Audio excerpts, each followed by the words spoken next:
hear a number of different recordings, and you will have to answer questions on what you hear. There will be time for you to read the instructions and questions, and you will have a chance to check your work. All the recordings will be played once only. The test is in 4 parts. At the end of the test, you will be given 10 minutes to transfer your answers to an answer sheet.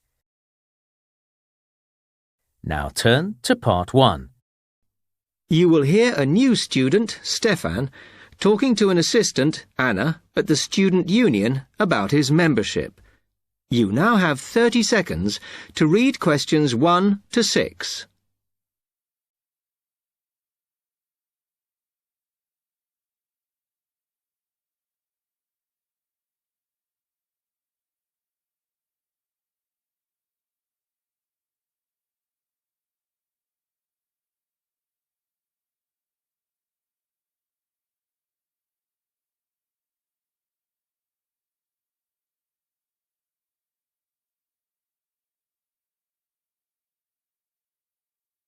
Hi, can I help you? Yeah, I hope so. This is the first time I've been down to the union.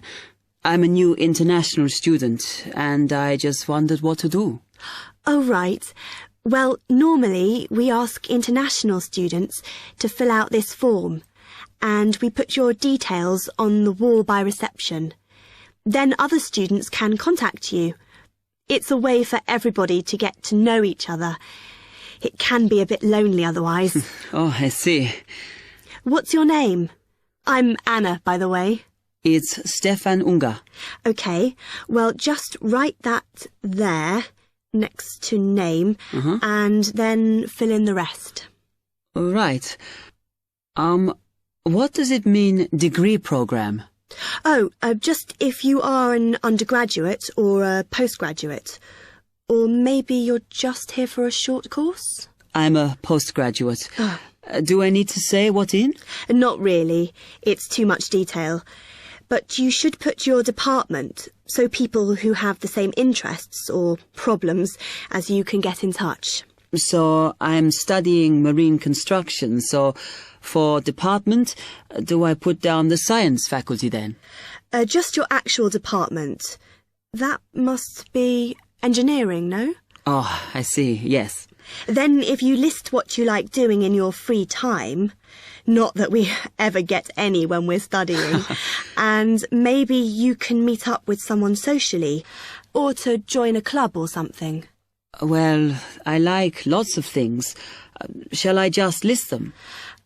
My advice is to just put 1 or 2, like football and films or whatever. Otherwise you'll get so many invitations, you won't get any time to work. Okay. I think I'll just list computer games, as that's my big interest. Oh. I haven't played football for ages. I may start to play once I get settled. Now, let's see. Next thing is languages. Yes, we find many of the international students get a bit tired of speaking English all the time. Sometimes they like to speak to someone in their own language. It's up to you. That is a good idea. I presume I don't need to put English down. Oh, no.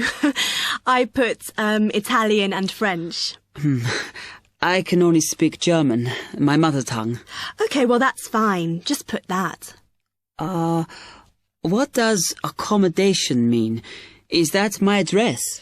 We're trying to find similarities between people, and some people live in hall, some are in flats, some are in bedsits. So it helps if you say. I'm in hall, though I'd like to be in a flat, but that won't happen till the end of the first term. Put where you are now. You can always change it later. Then finally, just put your phone number. I haven't really got one. I haven't sorted out a mobile yet. Well, it's going to be difficult for people to contact you then, isn't it? Why don't you put the union one and we'll take messages for you? Okay. It's 02950 659 003. Have you got that? Yes. OK then. You now have 30 seconds to read questions 7 to 10.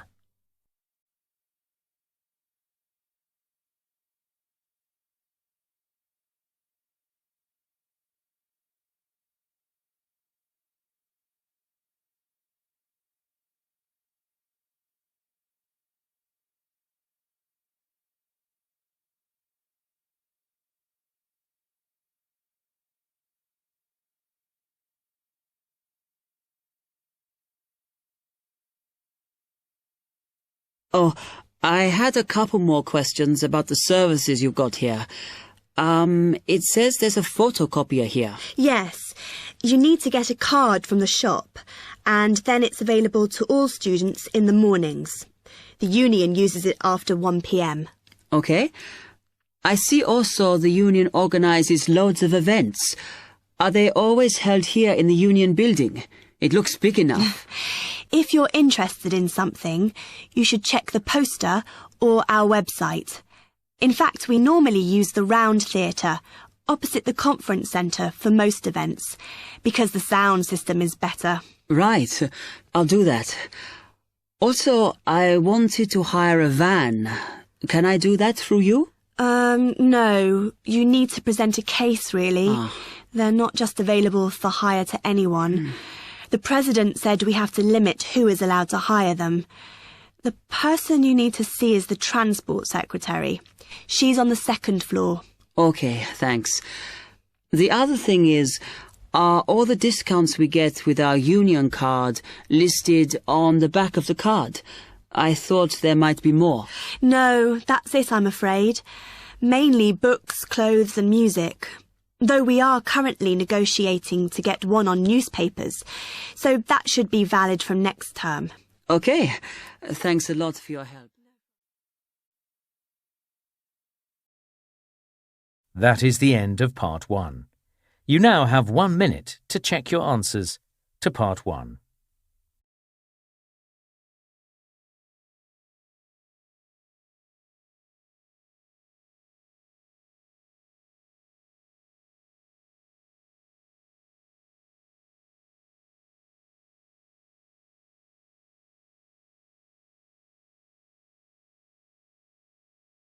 Part 2. You will hear a library assistant talking about the library she works in. You now have 30 seconds to read questions 11 to 15.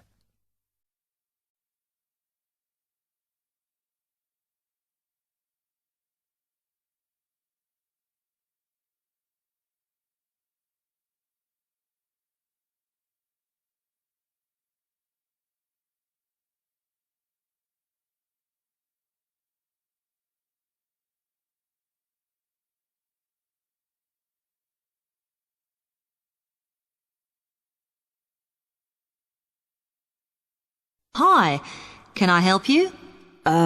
Yes. I wanted to join the library. Okay. First of all, let me show you round the library and explain a few things for you. Okay, now we're here at the main entrance. You can see the reception, which is where you bring back and take out books. And also, we can order books and answer your questions there. Next to the reception, where you can see those old desks, is where we keep the magazines, because you can sit down and read there. They're divided into sections for sciences, geography, arts, etc. Then, at the back of the library, you can see the section for old books. Next to that is where the books proper start. That used to be the science section, but now on those shelves you'll find the arts section. We had a big reorganisation in the summer, which I think has made it clearer. The numbering is standard, so you should be able to find what you want quite easily. However, if you can't find something, it probably means it's been borrowed. Okay, then in the corner next to the reference section is where we thought it was quietest and away from the phones and printers and things, so we've put the study desks there. They all have computer access if you need it for your laptop. Oh. We do ask that you don't just read magazines there, though. Okay, then there's the reference section, where you can look up the files. Then, as we come back to the main entrance, is the next section, where we used to have the languages. It got very busy and noisy, so when we moved everything round, we decided to put the law books here. Also, because it's a smaller section, it fits quite well here. Ah. Okay then, we're back at the main entrance. Over there, by reception, there's a door that goes to the extension. And we have further sections, such as languages and study desks through there. So you could have a look round when we've finished. Then, just between reception and the door here, is where we decided to put the computers, but the computer magazines are in the magazine section, as we found too many went missing here. Okay, is that everything? You now have 30 seconds to read questions 16 to 20.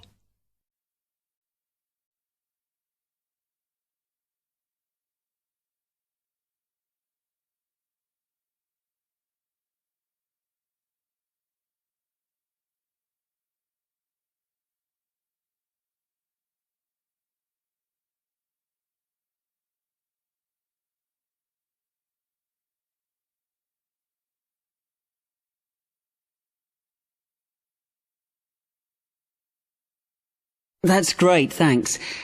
Can you just tell me a bit about borrowing and the rules and whatever? Of course. Over the last 2 months, we've been introducing a new system for this, and you can now take books out for 6 weeks. That's generally enough for most people. We usually get books back within 30 days. Of course, you may decide to renew the period. You used to have to come in to get the book stamped because we don't like doing it over the phone, as there's no record of it. But now you can do all that via email. Oh. If you do forget to renew, then we do make a charge, I'm afraid. That helps our costs, of course, but we do insist on it. The good news is that there is only one charge. I know some libraries charge £1 for 1 week and then it goes up with each week it's late. We ask for £1.50 as we think that's high enough to stop people being overdue. The other thing you may want to know is what you do about books that are not on the shelves. We do have a system for reserving them. All you have to do is fill in a yellow form behind those blue ones on the desk and give it to someone at reception. We'll let you know when it comes in.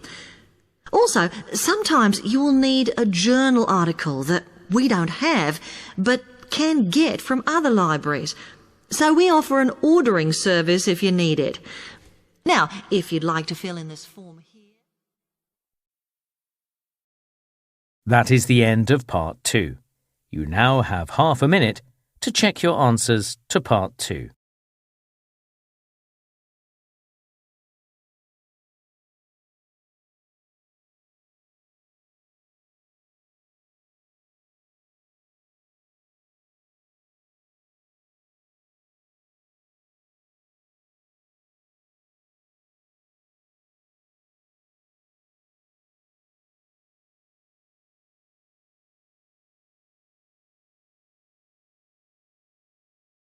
Part 3. You will hear 2 students, Ramil and Kirsten, discussing presenting a paper at an architecture conference. You now have 30 seconds to read questions 21 to 28.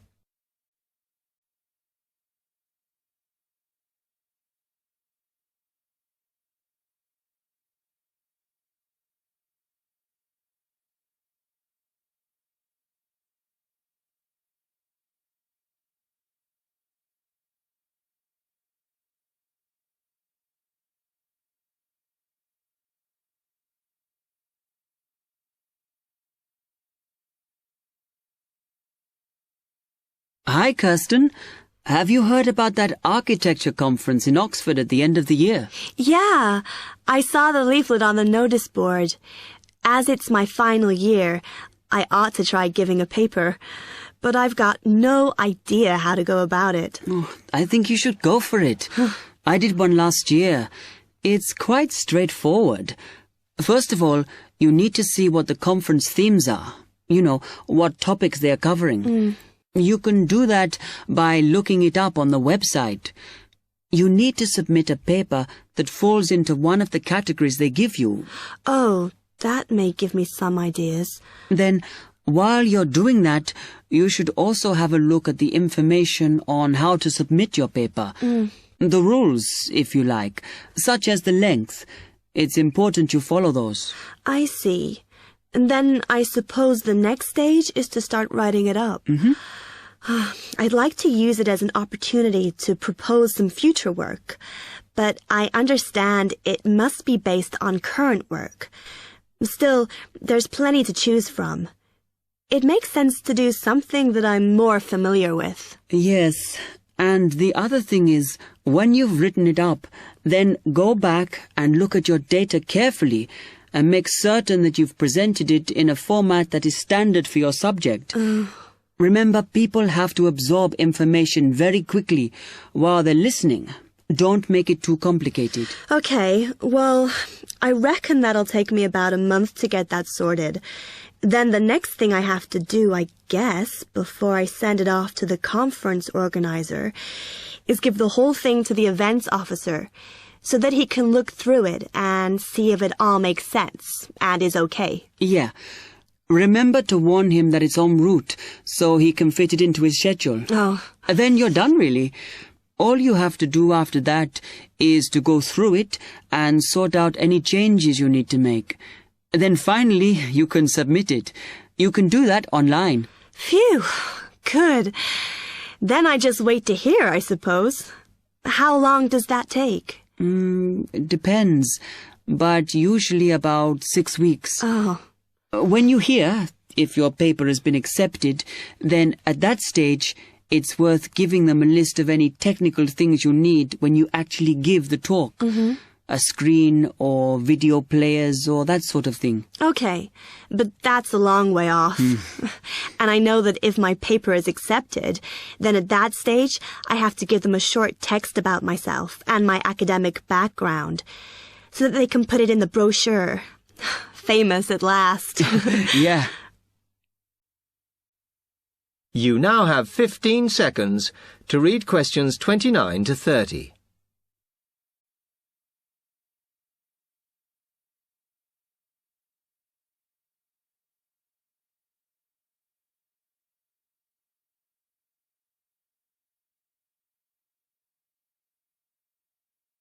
Right, well, I've got to get a couple of things sorted if I'm going to get this paper completed. Have you got enough data? Possibly. I'd like to reinforce some of it, though, so I thought I'd send out some more questionnaires. I was looking at that thesis that Angela wrote last year, and she said you need a sample of over 100 to be sure of your results. I think some of this year's postgraduates are doing some of the same stuff as you on buildings. Why don't you talk to them? I'll end up getting confused. It would be more useful for me to actually go out to that site by the rail bridge to see how they're building the new factory. Oh. I managed to get hold of Professor Barnett at London University, and he said I should go out and take pictures. I'm pretty busy, but I'll have to make time. Anyway, what about you? What are your plans?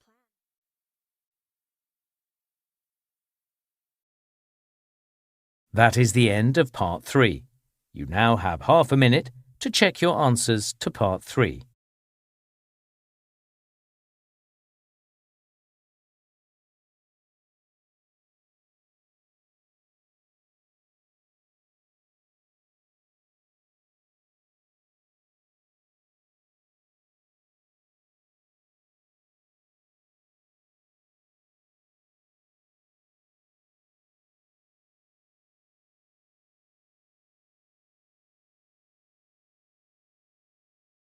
Listening, Part 4. You will hear part of a lecture on the current and future use of mobile phones.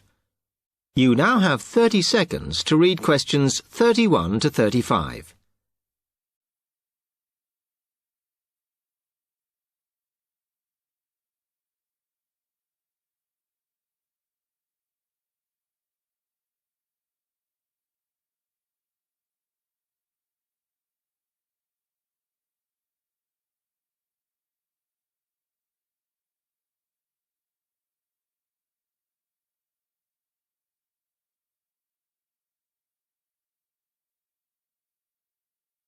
Okay, now today we're looking at changes in communication, and specifically changes that have just happened or are likely to happen in the next few years. Key to this is the mobile phone, which is increasingly being seen as an all-purpose system rather than just a phone. If you only use your phone for texting and making calls now, you will be amazed at how you'll be using it in the future. The technology has been developed for a range of other uses. For example, phones could be used so that if you are meeting someone and they get lost, you could send them a map of your location to help them. This will save all those complicated explanations over the phone and our poor friends or colleagues trying to drive and find out where they are at the same time. And if you get bored waiting, or if you're traveling, for example, you will soon be able to see TV news on your phone as it is actually being broadcast.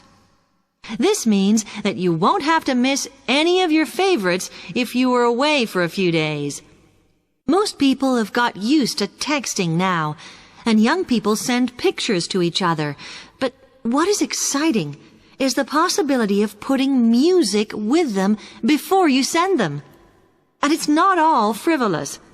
Phones are going to become even more critical in business and education. Some recent developments have a highly practical usage. So, for example, as lecturers, we will be able to send everybody a text to let them know if lectures have been cancelled. And the new phones could have a further use in education, as well as business, as they will enable us to go to any destination, such as when we are doing a field trip, for instance, and from there to send data directly to a computer so that we can access it when we get home. This means we will no longer be limited by what the phone can store. You now have 30 seconds to read questions 36 to 40.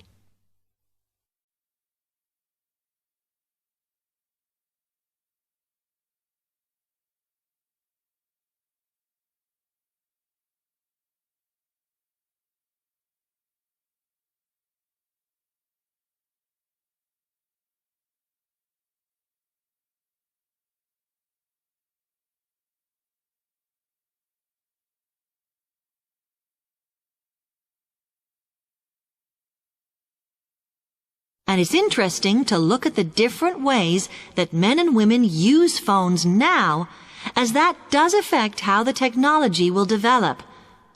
Some research has been done on how people use phones, and some of the results are surprising. One of the increasing usages of mobile phones is to get all sorts of data, such as phone numbers, the weather, train times, etc. And while there's been an attempt to set up connections with things that women might be interested in accessing, it is overwhelmingly men who do this. But what about the traditional use of a phone? To speak to people? I suppose we would predict that it is mainly women who use phones as a method of contact for friends and family, but, in fact, the genders exploit this facility equally. I've spoken about the increased business usages that phones will offer, and I suppose we would associate this usage with men. The survey picked up, though, that women are often working from home or catching up with work in the evenings, so they use phones in this way as much as men do. Most of us are aware we can store photos on our phones. It's an ideal method of capturing a moment wherever you are. Women tend to be the group that keep photos on their phones, but it seems that men use their phones to actually take pictures much more than women do. And of course, all this knowledge affects the marketing that the companies will do in order to sell the phone.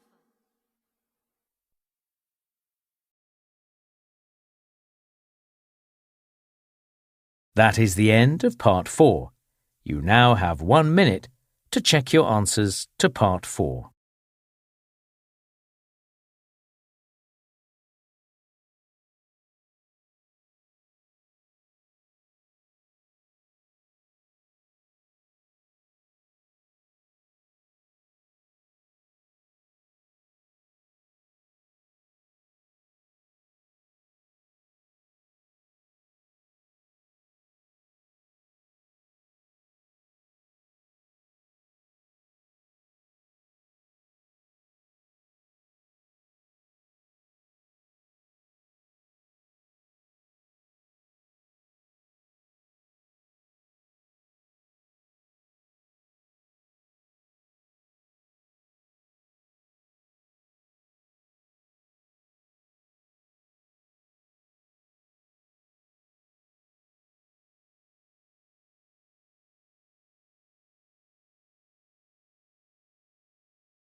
That is the end of the listening test. In the IELTS test, you would now have 10 minutes to transfer your answers to the answer sheet.